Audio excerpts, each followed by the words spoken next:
हर साल 95,000 mail suicide करते हैं औरतों के लॉस के मिसयूज के कारण। एनसीआरबी का 2016 से 22 तक का डेटा ये दिखाता है कि हर साल मर्दों के खिलाफ दर्ज हुए टोटल केसेस में से कई सारे ऐसे केसेस हैं जो झूठे साबित होकर बंद हो चुके हैं। नंबर बहुत बड़ा है और सिग्निफिकेंट राइज भी देखने को मिला है। लेकिन हैरानी की बात यह है कि हमको सिर्फ अतुल सुभाष जैसे कुछ ही फेमस केसेस पता चलते हैं जिनको लकीली मीडिया कवरेज मिल जाता है। लेकिन हर दिन ऐसे कितने अतुल सुभाष सुसाइड करते हैं और बाकी कितने सलाखों के पीछे बंद है जिनके केसेस या तो अंडर ट्रायल में चल रहे हैं और कुछ को तो बेवजह कॉन्विक्ट साबित भी किया जा चुका है औरतों के इन्हीं लॉस के मिसयूज के चलते। तो आज के इस वीडियो में उन सारे लॉस को समझते हैं एक मर्द के एक आदमी के लाइफ जर्नी के साथ। क्या आपके लाइफ के किस मोड़ पे कौन से लॉ का मिसयूज करके एक औरत अगर चाहे तो आपको फंसा सकती है, ट्रैप कर सकती है। आइए डिटेल में बात करते हैं।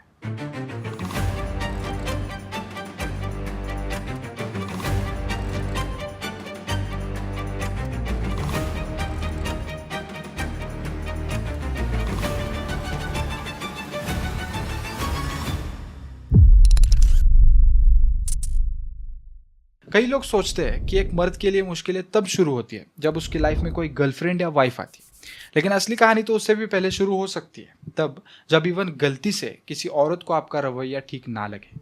मान लीजिए आप ऑफिस में काम कर रहे हैं या किसी पब्लिक जगह पर कैजुअली बात कर रहे हैं और उस इंटरेक्शन को एक औरत ने अनकंफर्टेबल या इनएप्रोप्रिएट फील किया, तो आईपीसी सेक्शन 354 के अंदर आपके ऊपर आउटरेजिंग मॉडेस्टी का केस लग सकता है, जिसमें बिना किसी सॉलिड प्रूफ के भी सिर्फ विक्टिम के स्टेटमेंट पर एक्शन लिया जा सकता है। यहाँ तक कि आपको अरेस्ट भी किया जा सकता है क्योंकि ये लॉ विक्टिम के परसेप्शन पर बेस्ड है, ना कि करने वाले के इंटेंशन पे कि उसका इंटेंशन क्या था। सिमिलरली ऐसा ही कुछ अगर ऑफिस में हो जाता है तो एक फीमेल एम्प्लॉय आपके ऊपर पॉश एक्ट लगा सकती है जिसमें आपकी जॉब तक जाने का रिस्क है। फिर तो दूसरी मिलना भी डिफिकल्ट है, नई जॉब और इवन कोई लड़की भी शादी के लिए। लेकिन चलो मान लेते हैं कि आप बाहर के मामले में तो ठीक हो, पर जब आपकी लाइफ में एक फीमेल पार्टनर आ जाती है और किसी कारण शादी के कुछ अरसे बाद घर के अंदर इमोशनल या वर्बल टेंशन हो गई, तो वहां पे एक नया दरवाजा खुलता है डोमेस्टिक वायलेंस एक्ट 2005 का। और इस लॉ के अकॉर्डिंग एक औरत को फिजिकल अब्यूज प्रूव करने की जरूरत भी नहीं होती, सिर्फ उसके कहने पर एक्शंस लिए जा सकते हैं। जैसे पंजाब में सरबजीत कौर ने अपने हस्बैंड मेजर सिंह पर डोमेस्टिक वायलेंस का झूठा केस सिर्फ इसलिए लगाया क्योंकि वो अपने अफेयर को कवर करना चाहती थी। लेकिन कभी कभी जब वायलेंस की लेवल थोड़ी ज्यादा बढ़ जाती है या फिर ज्यादा दिखाई जाती है जिसमें रिश्ते टूटने की मोड़ पर आते हैं, तब कानून का एक और सेक्शन सामने आता है, आईपीसी सेक्शन 498A। ये लॉ कहता है कि अगर हस्बैंड या उसके रिलेटिव्स जानबूझकर वाइफ को मेंटली या फिजिकली टॉर्चर करें या फिर दहेज के लिए हैरेस करें, तो आईपीसी सेक्शन 498A के तहत केस हो सकती है, एक्शंस लिए जा सकते हैं। शुरुआत में ये लॉ बनाया गया था जेन्युइन डाउरी विक्टिम्स को प्रोटेक्ट करने के लिए, लेकिन वक्त के साथ इसका मिसयूज इतना बढ़ गया कि सुप्रीम कोर्ट ने भी ऑब्जर्व किया कि 498A has become a weapon rather than a shield. तो अब अगर 498A का फॉल्स केस लगा है तो शादी तो टूट ही गई ऑलमोस्ट, और जब आप अलग होंगे तो एक नई कहानी शुरू होती है सेक्शन 125 सीआरपीसी के नाम से। इसके तहत आपको आपकी वाइफ को एल्यूमिनी मेंटेनेंस देना पड़ता है और इसी का मिसयूज कुछ औरतें दबा के करती है। जैसे कर्नाटक की एक औरत ने 7 बार शादी की अपने पिछले 6 हस्बैंड से मेंटेनेंस का पैसा निकलवाने के लिए। Why, Dada? Why? This is business.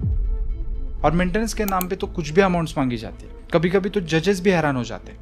No, my lord, in order to show the actual picture, there's a duty also. No, please don't tell the court that this is all a person requires. 6,16,300 per month. और अगर शादी में बच्चा हो तो उस पर भी अधिकार का सवाल उठता है कि कस्टडी किसको मिलेगी। मोस्ट ऑफ द केसेस में ये माँ को मिलती है और कई बार तो बाप को अपने बच्चे से मिलना भी मुश्किल होता है।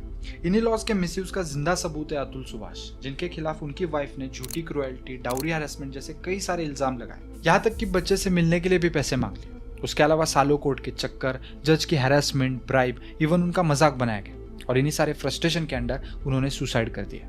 मतलब सोचने वाली बात है कि बाहर अगर किसी के ऊपर गलती से नजर पड़ गई, ऑफिस में किसी ने बदला लेना चाहा या फिर शादी के बाद रिश्ते बिगड़ गए, तो हर तरफ हर मोड़ पर कानून एक तरफा खड़ा है।